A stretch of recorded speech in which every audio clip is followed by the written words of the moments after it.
کہ ایک آدمی جا رہا ہے، آپ اپنی زمین پر ہیں، وہ مربع 2 مربع دور جا رہا ہے، آپ اس کو پیچھے سے آواز لگاتے ہیں، اوے عبداللہ، تو یہ بھی تو پکار ہے، تو یہ بھی عبادت بنے گی، یہ بھی غیر اللہ کے لیے ہے، تو یہ شرک بن جائے گا۔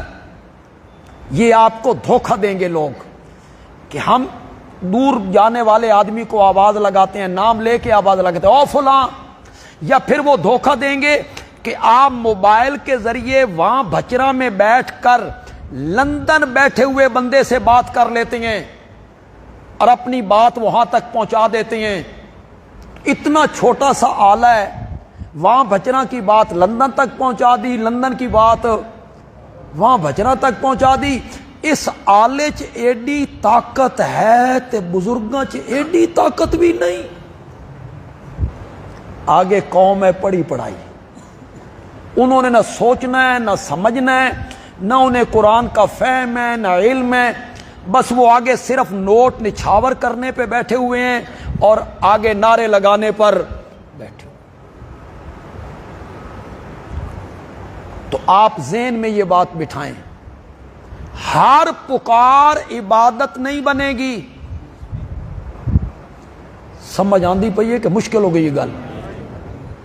اگر آپ سمجھ لیں تو دنیا کا کوئی بندہ تمہیں دھوکے میں مبتلا نہیں کرے گا۔ اگر میری بات آپ نے پلے باندھ لی تو ہر پکار عبادت نہیں بنے گی، نہیں بنے گی۔ وہ پکار عبادت بنے گی جو غائبانہ ہو۔ کیا ہو؟ غائبانہ ہو۔ وہاں بھچنا کے لوگ کہیں بھئی غائبانہ کسے کہتے ہیں تو میں اس کی تشریح کروں اور اس میں گھنٹے لگا دوں؟ نہیں، چٹکی میں سمجھا دیتا ہوں غائبانہ کس کو کہتے ہیں۔ غائبانہ کا مطلب ہے جس کو میں پکار رہا ہوں میں اس کو نہیں دیکھ رہا اور وہ مجھے دیکھ رہا ہے۔ یہ پکار کون سی ہے؟ میں اس کو نہیں دیکھ رہا اور وہ مجھے دیکھ رہا ہے، اور بغیر کسی اسباب کے، وسائل کے، مشینری کے، شعاؤں کے، ذرائع کے، ریڈیو کے، وائرلیس کے، ہر جگہ سے وہ میری پکار کو سن رہا ہے۔ یہ پکار کیا بنے گی؟ اور یہ جو ہم لندن بیٹھے ہوئے بندے کو اپنی بات وہاں بھچنا سے سناتے ہیں، یہ میاں اسباب کے تحت ہے، مشینری کے تحت ہے، ذرائع کے تحت ہے، شعاؤں کے تحت ہے، اور رب سنتا ہے بغیر اسباب کے۔ وہ پکار کیا بنے گی؟ عبادت بنے گی۔ میں اور آسان کر دیتا ہوں، نہ میں مشکل تقریر کرنے کا عادی ہوں، نہ میں ایسی تقریر کرتا ہوں کہ لوگ مخمسے میں مبتلا ہو جائیں۔ میں وہاں بھچرا میں بیٹھ کر اپنے مرشد کا نمبر ملاتا ہوں۔ مرشد میرے بیٹھے ہیں کراچی اور میں وہاں بھچرا میں نے مرشد کا نمبر ملایا اور میں نے کہا پیر جی میں بیمار ہاں، میرے واسطے دعا کرو۔ جائز کہ ناجائز؟ بولو جائز۔ کیوں؟ کس کے تحت کا بات کی ہے؟ ذریعہ، سبب، اب درمیان میں ذریعہ کوئی نہیں۔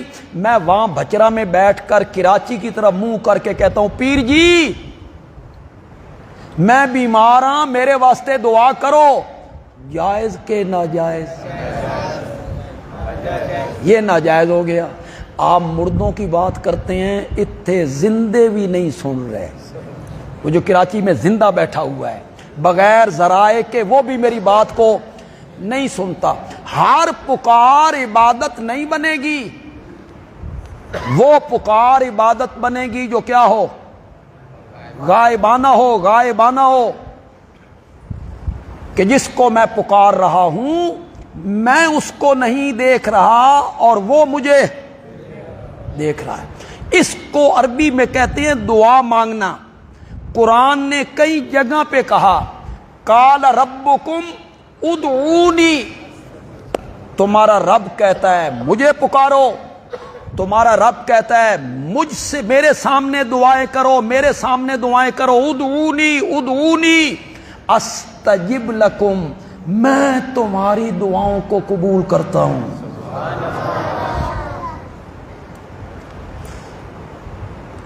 جو آپ میں سمجھدار لوگ ہیں، پڑھے لکھے لوگ ہیں، نوجوان بیٹھے ہیں، کالج یونیورسٹیوں کے بچے، اسی آیت میں ایک بات کہنا چاہتا ہوں۔ میرے آقا نے جب کہا تھا نا الدعاء هو العبادہ، پکارنا ہی عبادت ہے، تو میرے آقا نے بطور دلیل اس آیت کو پڑھا تھا۔ میرے آقا نے دلیل کے طور پہ اس آیت کو پڑھا تھا۔ سنیے ذرا، قال ربکم ادعونی، تمہارا رب کہتا ہے ادعونی، کیا معنی کریں گے؟ میری عبادت کرو کہ مجھے پکارو؟ کیا معنی کریں گے؟ مجھے پکارو، استجب لکم، میں تمہاری پکاروں کو قبول کرتا ہوں۔ اور آیت کے آخری حصے میں جا کے کہا ان الذین یستکبرون عن دعائی، ہن وہاں بچن والے پیچھے رہ گئے، یہی کہا ان الذین یستکبرون عن دعائی۔ پہلے حصے میں جو دعا کا ذکر تھا، پہلے حصے میں جو پکار کا ذکر تھا، تو دوسرے حصے میں بھی پکار کا ذکر کرنا چاہیے تھا نا۔ جو میری پکار سے منہ موڑتے ہیں نا، جہنم میں چلے جائیں گے، جہنم میں داخل ہوں گے۔ نہیں کہا، نہیں کہا، آیت کے پہلے حصے میں کہا دعائیں مجھ سے کرو، مجھے پکارو، اور آخری حصے میں کہا ان الذین یستکبرون عن عبادتی، عن عبادتی۔ اللہ بتانا چاہتے ہیں جو غائبانہ پکار ہے نا، وہ کیا بنتی ہے؟